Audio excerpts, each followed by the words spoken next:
আসসালামু আলাইকুম আরহামাতুল্লাহি ওয়াবারাকাতু। প্রিয় দর্শক ও শ্রোতা মণ্ডলী, কেমন আছেন সবাই? আশা করি আপনারা আল্লাহর রহমতে খুবই ভালো আছেন। তায়াম্মুমের ফরজ হলো 3টি। 1 নাম্বার, নিয়ত করা। প্রথমে আমাদেরকে নিয়ত করতে হবে। এবং 2 নাম্বার, মুখমণ্ডল মাসাহ করা। 3 নাম্বার, 2 হাতের কনুই সহ মাসাহ করা।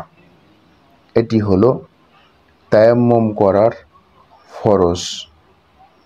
তো ভিডিওটি এই পর্যন্ত। ভিডিওটি ভালো লাগলে অবশ্যই লাইক করবেন, আর এমনই আরও ভিডিও পেতে আমাদের চ্যানেলটি, সঠিক দোয়া চ্যানেলটি সাবস্ক্রাইব করে রাখবেন।